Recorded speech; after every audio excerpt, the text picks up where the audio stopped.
qu'on se le dise. Exactement. À nous, notre parti pris international, les demandes de plus en plus pressantes à la France de payer sa dette à l'égard d'Haïti. Et vous vous dites, oui, il y a une dette française. Oui, il y a une dette française. C'est une coalition d'une vingtaine d'ONG lors du Forum permanent des Nations Unies pour les personnes d'ascendance africaine, qui est à Genève, qui ont de nouveau réclamé le remboursement par la France de la dette qui a été contraint de contracter Haïti après son indépendance en 1804. Et en fait, c'est pas exactement en 1824.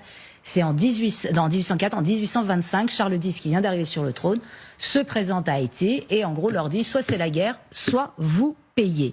Eh bien, vous payez quoi? Vous payez une indemnité de 150 millions de francs or pour dédommager les anciens colons et, en plus de ça, petite cerise sur le gâteau, avec l'assurance d'échanges commerciaux privilégiés avec la France. Et parce qu'il faut faire ça bien, vous allez emprunter aux banques françaises, c'est ce qu'on appelle après la double dette. C'est le diable qui se mord la queue. Il y en a plein comme ça dans l'histoire d'Haïti. Alors la dette a été remboursée par Haïti en 1947.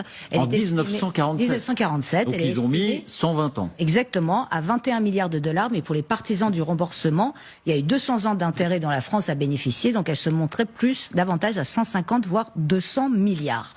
Alors c'est pas la première fois que c'était. Haïti a dû payer une dette à la France pour avoir osé déclarer son indépendance. Vous connaissez ma difficulté intellectuelle, morale, historique à regarder avec nos yeux d'aujourd'hui l'histoire. Encore une fois, l'histoire n'est pas bien ou mal, elle est. On doit la comprendre, l'analyser, l'offrir pédagogiquement au plus grand nombre, mais on ne peut pas la réécrire, on ne peut pas la retordre dans l'autre sens. Elle est ce qu'elle est. Mais par contre, force est de constater que d'aller demander à la première République noire, et qui n'est pas n'importe quelle République noire ou pas noire d'ailleurs, Haïti, Toussaint Louverture, quand il lit la Déclaration des droits de l'homme et du citoyen, après la Révolution française, quand elle arrive entre ses mains Haïti, ce qu'il lit, il s'y reconnaît.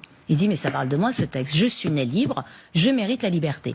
Et en faisant la révolution à Haïti, Toussaint Louverture a universalisé la Déclaration des droits de l'homme et la Révolution française. L'aspect universel, ce qui fait que c'est applicable partout et c'est revendicable par tous, ça vient d'Haïti et Toussaint Louverture. Donc c'est quand même pas rien, c'est extraordinaire. Moi j'ai une passion pour Toussaint Louverture, je conseille à tout le monde de lui d'aimer Césaire sur Toussaint Louverture. Bref, donc c'est tout à fait injuste et cruel d'arriver et de dire vous avez été colonisé pendant toutes ces années-là. Donc maintenant vous êtes indépendant, vous avez gagné de votre indépendance, mais vous savez quoi? Vous allez payer des indemnités à ceux qui ont commis cette injustice. Alors même avec les réserves que je peux avoir dans la réécriture historique, ça va quand même. Donc je pense que quand même il y a une légitimité. Mais j'ai deux mais. La première, c'est qu'on doit aussi faire payer les Américains.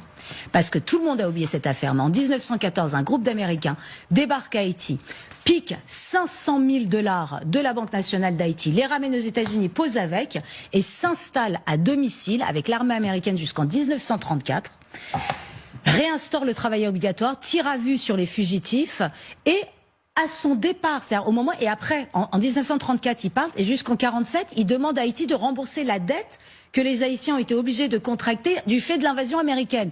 Donc eux aussi, ils doivent payer. Et la deuxième réserve? Et la deuxième réserve, c'est que le problème, c'est qu'Haïti, pour prendre que les 41 dernières années, c'est coup d'État, c'est corruption, c'est des insurrections, c'est des élections truquées, c'est impossible. Et je crains, c'est l'un des pays les plus pauvres du monde, et je crains que cette dette prenne une dimension magique. C'est-à-dire à partir du moment où la dette sera remboursée, tout va très bien aller. Eh bien non, il faut beaucoup plus, et Haïti mérite tellement mieux.